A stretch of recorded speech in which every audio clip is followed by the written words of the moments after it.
Te damos la bienvenida a Dos Corazones Viajeros. Somos Rosy y Elik, dos historiadores a quienes les apasiona compartir la cultura alrededor del mundo. Acompáñanos a visitar ciudades, calles, museos, monumentos, catedrales y más. ¿Estás lista? ¿Estás listo?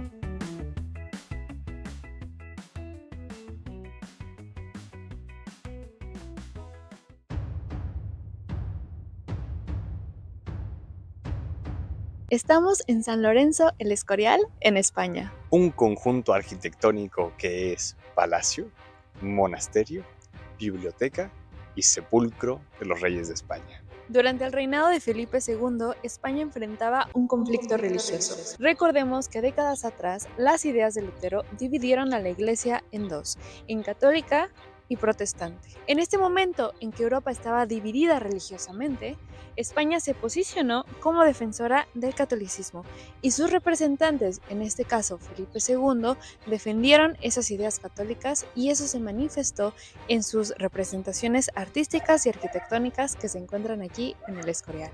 Por si fuera poco, Felipe II también enfrenta algunas batallas con Francia. La decisiva, la que marca el fin de esta guerra, es la de San Quintín en el año de 1557 y termina precisamente un día de San Lorenzo. Se junta a esto con el hecho de que Carlos V le había pedido a su hijo que construyera un recinto que albergara sus restos. Así que Felipe II construye el Escorial, dedicado a San Lorenzo. San Lorenzo. ¿Quién es San Lorenzo? Pues fue un santo que fue asesinado en una parrilla ardiente. Es por eso que en la representación que vemos de él detrás de nosotros, tiene agarrada en su mano derecha una parrilla. Y esta misma parrilla se va a representar en toda la estructura arquitectónica del Escorial. Es una parrilla invertida cuyas 4 torres representan las patas. Acompáñanos a descubrir algunos secretos históricos de este lugar.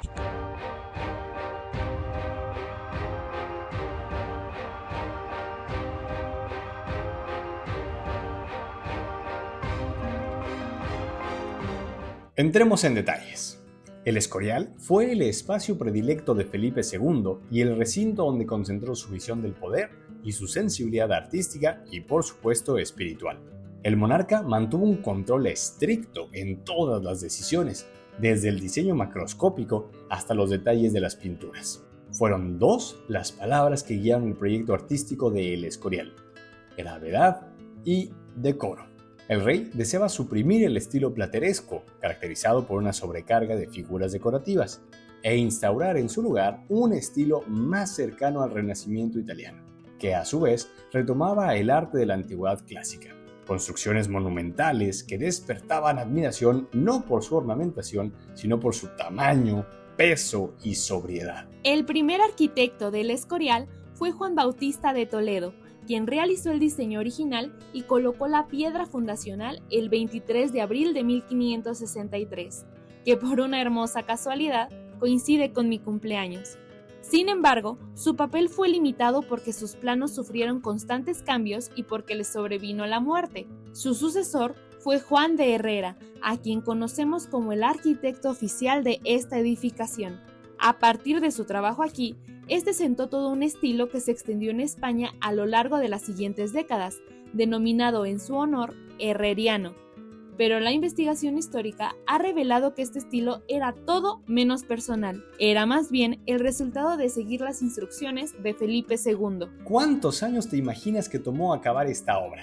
Las estructuras del monasterio fueron terminadas en 1571, el palacio al año siguiente y la basílica en 1584. Estamos hablando de un proceso constructivo que se extendió a lo largo de 20 años. Felipe II eligió el Escorial también como un lugar para vivir.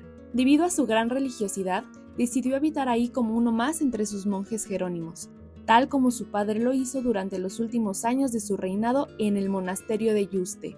Aquí, alejado de la vertiginosa vida de la ciudad y rodeado de un ambiente religioso, manejaba la política de su vasto imperio, dictaba instrucciones precisas a sus virreyes de Nápoles, Portugal, Perú y Nueva España, actual México, así como a sus gobernadores de los Países Bajos, Milán y las Islas Filipinas. De igual manera, al interior de este recinto recibió 2 noticias importantes para su reinado: La primera, la victoria sobre los turcos en la batalla de Lepanto de 1571, constituyó uno de los más grandes logros para Occidente al detener la expansión otomana en el Mediterráneo. La segunda, la derrota de la Armada Invencible por parte de Inglaterra, por el contrario, significó el mayor desastre para la corona. En cuanto al aposento del monarca, este daba a la basílica, de tal forma que Felipe II podía observar el altar mayor. Hacia el otro lado, las ventanas le permitían disfrutar el paisaje montañoso. Imagínate gobernar en un sitio como este.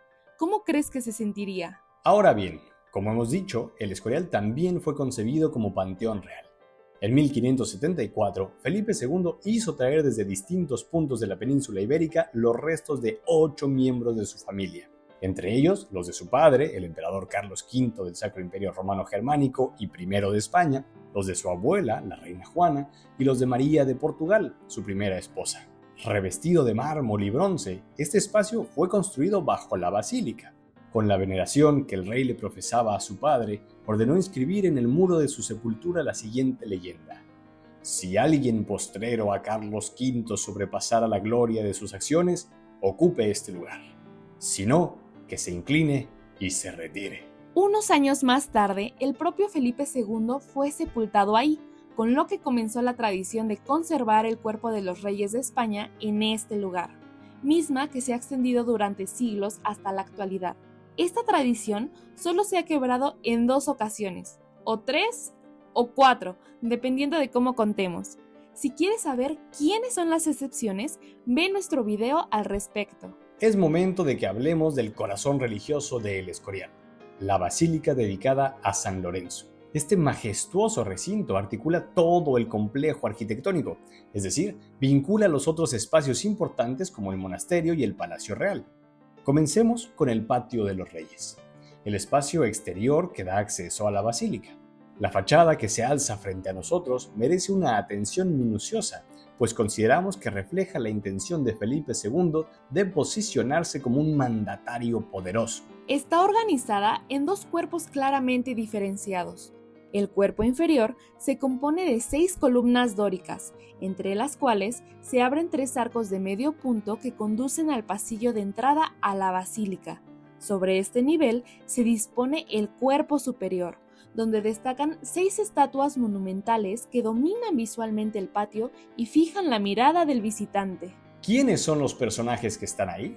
Realizadas por Juan Bautista Monegro, esas figuras representan a los reyes de Judá presentes en el Antiguo Testamento: Josafat, Ezequías, David, Salomón, Josías y Manasés. En un inicio, la fachada que había diseñado Juan Herrera incluía 6 pirámides funerarias, pero años después, el bibliotecario del monasterio, Benito Arias Montano, propuso sustituirlas por estas figuras bíblicas, una sugerencia que Felipe II aceptó plenamente. Esta decisión no fue meramente decorativa. Diversos estudios han señalado que con ello se buscaba establecer un vínculo simbólico entre la Basílica del Escorial y el Templo de Salomón en Jerusalén, uno de los referentes más sagrados de la tradición bíblica. Al colocar a estos reyes, antepasados de Cristo y protagonistas en la construcción, restauración o embellecimiento del templo salomónico, Felipe II se situaba deliberadamente dentro de esta genealogía espiritual de reyes elegidos, comparándose especialmente con David, depositario del designio divino, y con Salomón, ejecutor del gran templo. Esta asociación no solo exaltaba su papel como soberano prudente y sabio, sino que reforzaba la idea del Escorial como un templo de Salomón, un edificio concebido para materializar el ideal religioso y político de la monarquía católica. Al entrar a la basílica, vemos que el espacio se divide en 3 naves, una central y 2 laterales, que en conjunto forman una cruz. Justo en el punto donde estas naves se encuentran, en lo que se conoce como el crucero, se levanta la gran cúpula, que tiene 17 metros de diámetro y alcanza los 95 metros de altura. También podemos observar que a lo largo del interior se elevan 4 grandes pilares que estructuran y sostienen el edificio. En la parte oriental o delantera de la basílica se localiza la capilla mayor y el presbiterio, un espacio elevado al que se accede mediante 2 escalinatas y que se organiza en 3 niveles. Al frente se impone el retablo mayor con el tabernáculo, que es el lugar donde se resguarda el Santísimo Sacramento, el cual simboliza el cuerpo y la sangre de Cristo.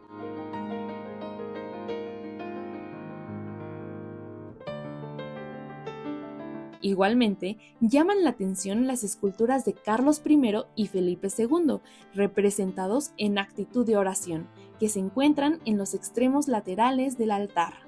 Las pinturas y esculturas de este espacio muestran los distintos episodios de la vida de Cristo: nacimiento, pasión, muerte y resurrección. En un inicio, todas las obras pictóricas se encargaron a Juan Fernández de Navarrete, conocido como el Mudo, pero por su pronta muerte no pudo realizar ninguna. Entonces, el rey se las delegó a Federico Zuccaro, pero para su mala fortuna, las pinturas de este último no fueron del agrado del rey porque no mostraban el debido decoro. Así que, luego de despedirlo, el monarca ordenó que se realizaran varios cambios en las obras. Al centro del retablo se aprecia el Martirio de San Lorenzo, efectuada por Peregrino Tibaldi, que muestra el famoso pasaje en el que San Lorenzo es quemado vivo en una parrilla por negarse a entregar los tesoros de la iglesia. En un inicio se encomendó esta imagen a Tiziano, uno de los pintores más destacados de la escuela veneciana, pero por sus tonos oscuros no fue colocada precisamente en la basílica, sino en otro lugar del complejo. Antes de la pintura de Tibaldi, otros artistas como Luca Cambiaso y el mismo Zuccaro elaboraron el mismo tema, pero no fueron del agrado de Felipe II. Dedicaremos un espacio al final de este video para hablar de estos y otros artistas que participaron en la decoración del Escorial. El rey Felipe II puso el funcionamiento del monasterio bajo el control de la Orden de los Monjes Jerónimos. Lo hizo a imitación del monasterio de Yuste, donde su padre pasó sus últimos días. Estos frailes se encargaron de la vida litúrgica, la oración continua y el cuidado del recinto. Todas las órdenes religiosas tienen como misión orar por la salvación de las almas de todos los fieles cristianos, pero las plegarias de estos jerónimos de El Escorial estaban destinadas concretamente a las almas de la familia real. Adicionalmente, el monasterio albergaba un seminario para la formación de nuevos monjes. Es de sumo interés asomarse a la vida que llevaba Felipe II mientras estaba en El Escorial. Vestía un hábito sobrio y negro, asistía a los servicios religiosos y se imponía prácticas que calificaba como austeras. Como mencionamos anteriormente, el monarca se concebía a sí mismo como uno más entre los monjes. Por otro lado, Felipe II también se preocupó por dotar al monasterio de El Escorial de una biblioteca. Concibió este espacio como un depósito del saber universal y puso tanto cuidado en la adquisición de sus volúmenes que se convirtió en una de las bibliotecas más importantes de Europa en su tiempo. En la actualidad, el recinto alberga más de 40.000 volúmenes, que incluyen más de 4.000 manuscritos y 600 incunables, es decir, libros que fueron impresos antes del año 1500.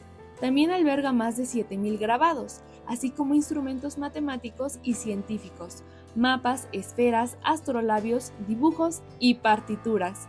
La historia de esta biblioteca es tan impresionante que hicimos un video solo para ella. Ahora bien, hasta el momento hemos hablado de El Escorial como una residencia real, un mausoleo de monarcas, una basílica y un monasterio. Pero creemos que es importante también verlo desde otro ángulo sumamente significativo para la época: un lugar de artistas. Al igual que su padre, Felipe II fue un gran conocedor, amante y mecenas de todas las artes, especialmente de la arquitectura, la pintura y la música. Por esta razón, hizo llamar a los artistas más famosos de su época, como Tiziano, y buscó que a través de sus obras se transmitiera una idea de simplicidad, gravedad, austeridad y decoro.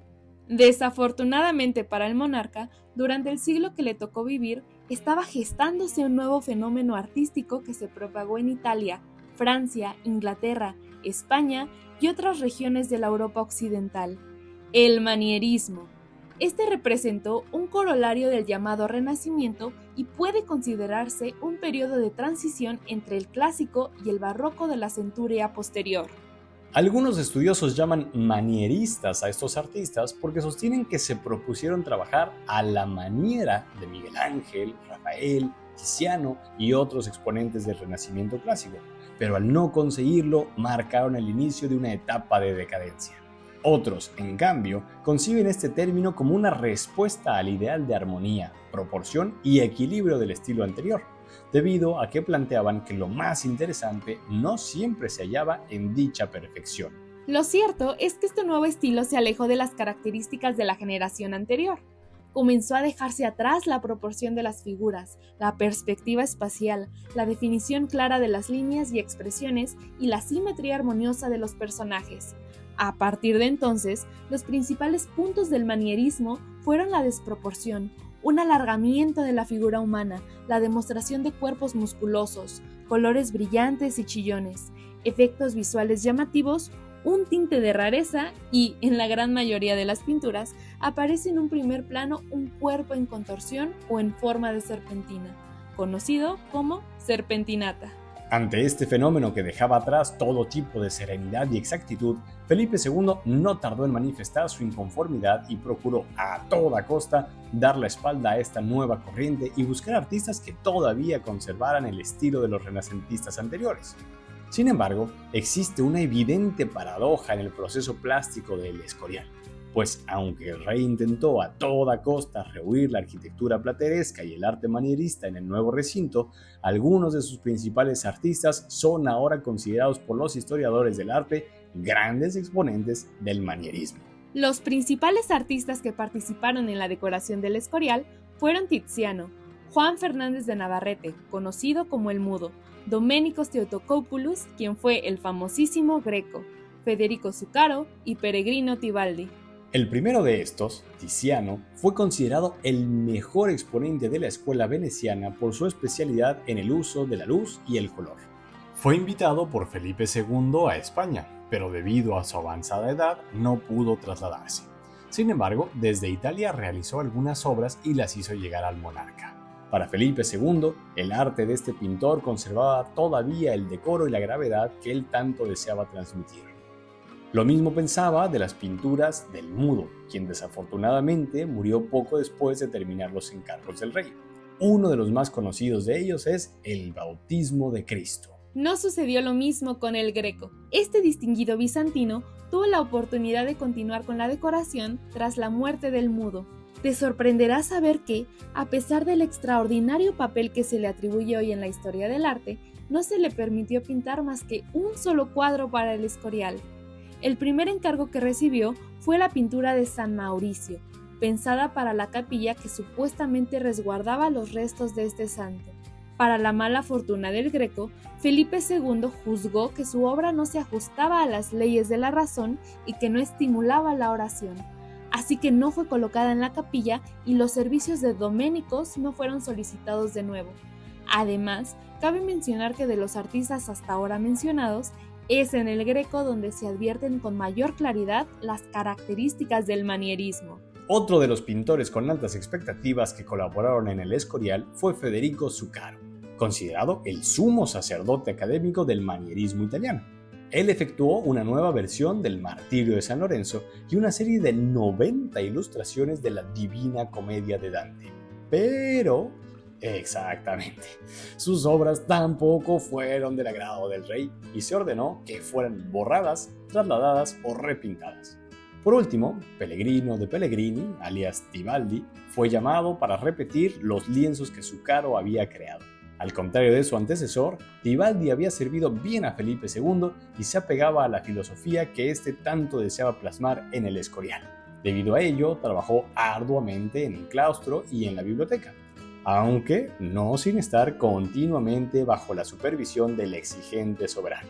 Para cerrar con broche de oro este video, consideramos conveniente hablar de la trascendencia del Escorial en la historia de España. Sabemos que desde los años de su construcción ya era un sitio que llamaba la atención, pues desde entonces fueron escritas 2 obras que dan detalles del proceso por la mano de monjes jerónimos.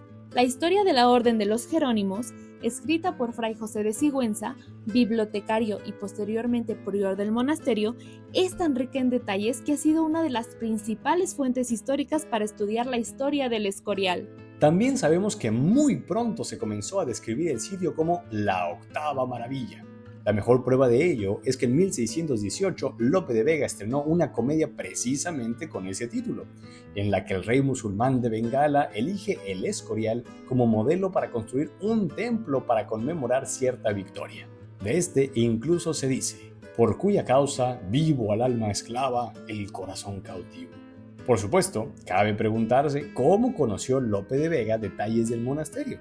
Seguramente fue a través de grabados. Sí, el Escorial fue el único edificio español del siglo XVI que para sus contemporáneos mereció que su figura fuera replicada en la imprenta. Dichas estampas incluso recibieron licencia para ser vendidas en el continente americano. El Escorial quedó en la memoria colectiva de España como un símbolo de autoridad. Tanto fue así que siglos después, en los años 1900, cuando Francisco Franco hizo erigir un edificio para el Ejército del Aire y del Espacio en Madrid, se definió que su forma imitara la del monasterio. Más adelante, en 1984, el sitio recibió el nombramiento de Patrimonio Mundial por la UNESCO. Además de esto, el Escorial ha sido objeto de un sinnúmero de investigaciones desde muy distintas aristas: la histórica, la política, la cultural. Un texto en particular ha despertado grandes debates: Arquitectura y magia, de René Taylor, quien atribuyó a Felipe II una visión mística y hasta mágica en la construcción de El Escorial. Para algunos investigadores, Taylor sobreinterpreta desmesuradamente. Para otros, algo tiene de razón. Así llegamos al final de este video, en el que descubrimos cómo una sola construcción reúne funciones muy distintas: basílica, monasterio, residencia real y tumba dinástica. De todos estos lugares explorados, ¿cuál de todos te sorprendió más? También dinos, ¿qué te dice hoy el Escorial siglos después de su construcción? Te leemos en los comentarios. En la descripción de abajo puedes encontrar el enlace de nuestros otros videos que hemos mencionado a lo largo de este. Sigue a estos dos corazones viajeros en todas sus redes sociales. Dale like a este video, suscríbete a nuestro canal y activa la campanita para que recibas todas las notificaciones. Esto nos permitirá seguir haciendo estos videos para ti. Nos vemos en el siguiente viaje.